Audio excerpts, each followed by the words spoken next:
Health and Human Services is in 6 different buildings today with a variety of parking situations for people who have to come for appointments.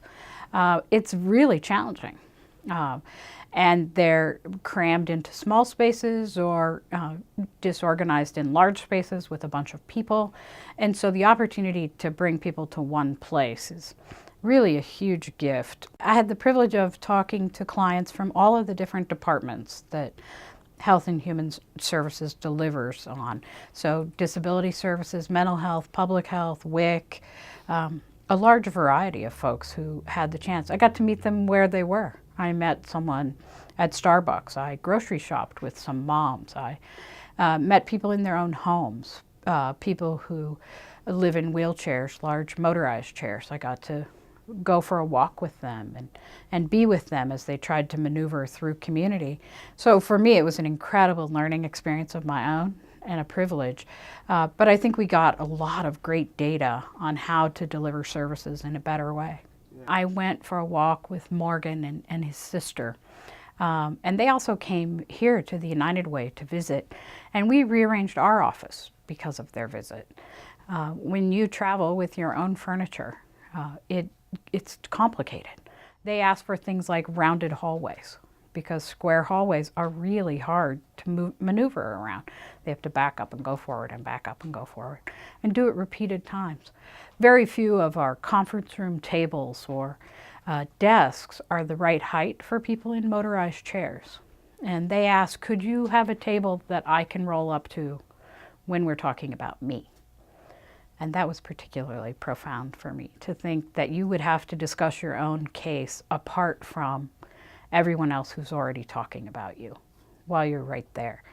So that was especially moving. Wheelchair accessible buttons that you hit to open doors.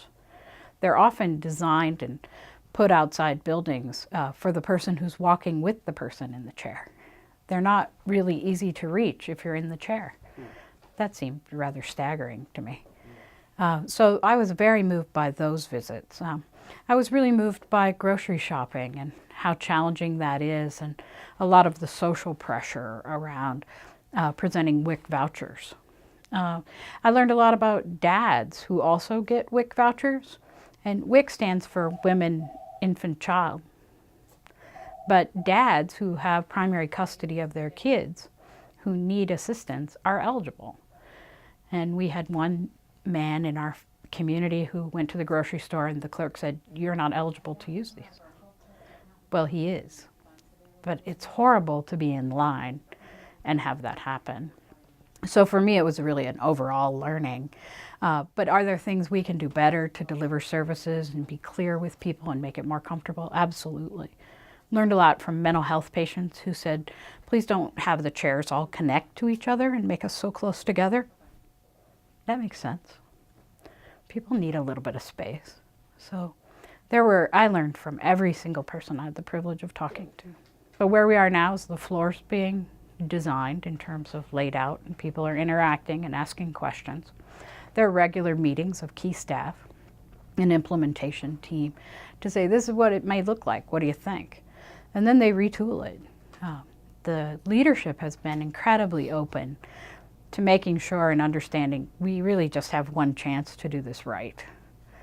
And so every time we go, they redraw something because someone says, but you know, I really interact with these people, not these people.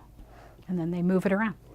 It's a really exciting project to bring all of those different services under one roof for really the first time in our community's history.